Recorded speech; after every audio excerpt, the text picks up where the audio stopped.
Halo, saya Antara Oktavianto, CGB Angkatan 11 Kota Tangerang Selatan dari SMPK Orair Labora Pamulang. Saya ingin menyampaikan koneksi materi untuk modul 2.3 dalam beberapa hal. Yang pertama, pengalaman atau materi pembelajaran apa yang baru yang saya peroleh dalam modul yang terakhir.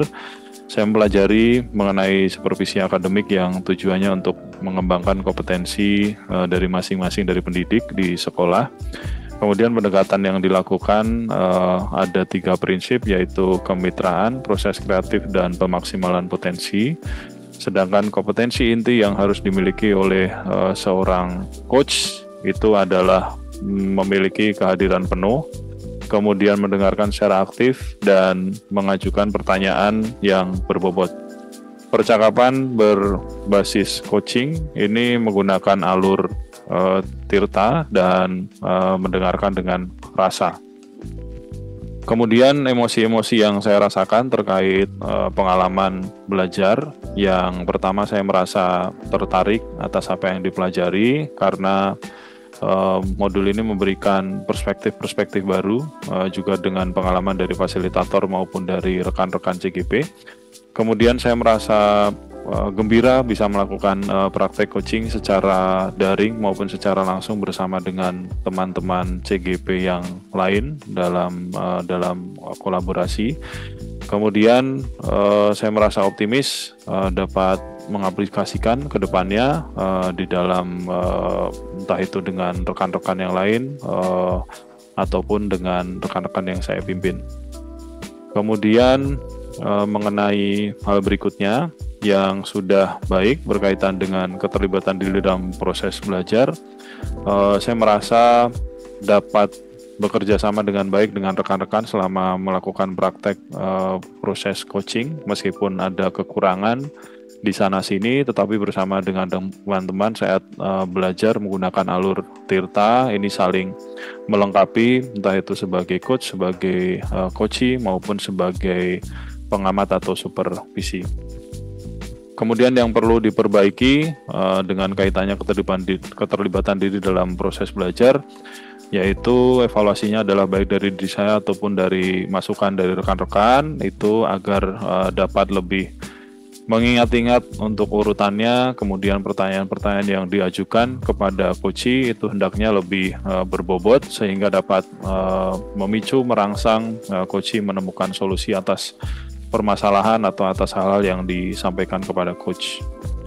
Kaitannya dengan kompetensi pematangan diri pribadi, yaitu setelah saya mempelajari modul ini, kompetensi saya merasa mulai berkembang dan mulai tahu alur, terutama alur tirta. Selama ini hanya menggunakan otodidak seperti itu, tetapi untuk yang sekarang sudah ada panduannya, yaitu menggunakan alur tirta.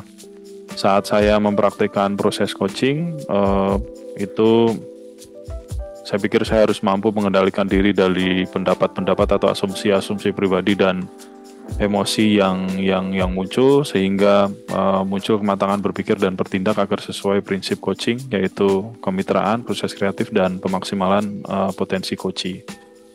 Kemudian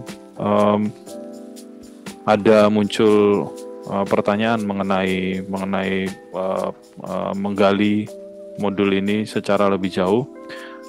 Kira-kira bagaimana agar coaching ini dapat diterapkan dalam supervisi di sekolah, karena mayoritas supervisi yang dilakukan ini kebanyakan tujuannya sebagai penilaian, tetapi alangkah nanti apakah mungkin ini juga bisa dilaksanakan secara efektif dalam pelaksanaan supervisi sekolah, sehingga tidak hanya untuk penilaian tapi juga untuk perbaikan. Kemudian mengenai insight, apakah dengan menurut saya pribadi itu tergali wawasan baru. Menurut saya coaching untuk supervisi akademik ini dapat berpengaruh dalam terwujudnya pemimpin pembelajaran yang berpihak pada murid. Pembelajaran yang berpihak pada murid itu sangat penting diterapkan dalam lingkungan sekolah. Jadi guru di sini harus memiliki kompetensi sebagai seorang pemimpin pembelajaran. Menjadi pemimpin pelajaran ini harus mengetahui perkembangan murid secara menyeluruh, tidak hanya aspek pengetahuan saja, tetapi juga harus mengetahui karakter dan kondisi sosial emosional murid.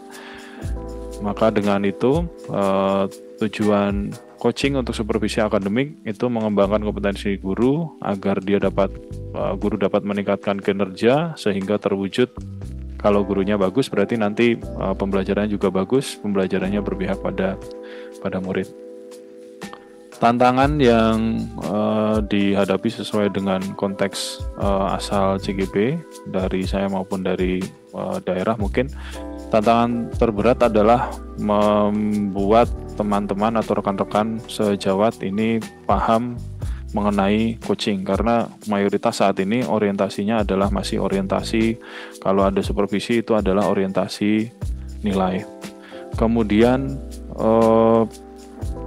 kadang-kadang hanya menjadi rutinitas saja. Nah, itu yang sebenarnya sangat bertentangan dengan tujuan coaching sendiri, yaitu untuk peningkatan kompetensi. Kalau misalkan hanya dilakukan di akhir, maka tidak efektif. Kemudian berikutnya memunculkan alternatif solusi terhadap tantangan yang diidentifikasi. Karena tadi berkaitan dengan pemahaman, maka solusi yang saya usulkan adalah memperbanyak sosialisasi, memperbanyak komunitas belajar mengenai coaching satu sama lain. Nah, itu nanti harapannya semakin banyak tahu maka akan semakin banyak mengerti, semakin banyak mengerti maka akan semakin banyak aplikasi atau penerapan yang dilakukan oleh rekan-rekan yang lain. Kemudian refleksi pengalaman masa lalu yang pernah saya alami. Saya pernah di supervisi saat menjadi guru, itu hanya sebatas formalitas saja, sebatas untuk penilaian, tidak ada tindak lanjut dari supervisi yang dilakukan. Jadi saya tidak tahu mana yang sudah baik atau mana yang butuh peningkatan atau bahkan mana yang kurang. Jadi supervisi ini hanya untuk penilaian yang saya alami sebelumnya. Kemudian penerapan di masa yang akan datang, tentunya kegiatan supervisi ini harus dilakukan sebagai salah satu cara untuk meningkatkan kompetensi guru di bidang akademik. Tentu harus bersinergi antara yang menyupervisi dengan yang disupervisi, antara coach dengan coachinya, termasuk yang menjadi pengawasnya. Jika itu disinkronisasi dengan baik, maka akan menciptakan sekolah yang baik dan tercipta lingkungan pembelajar yang baik. Kemudian konsep atau praktik baik yang dilakukan dari modul lain yang telah dipelajari. Dalam modul 2.1 pembelajaran berdiferensiasi itu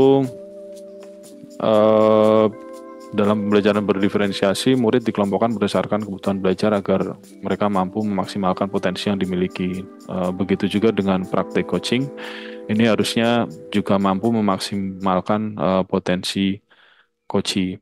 Kemudian di modul 2.2 dalam pembelajaran sosial emosional itu ada teknik stop dan mindfulness yang dilakukan untuk membuat suasana lebih kondusif.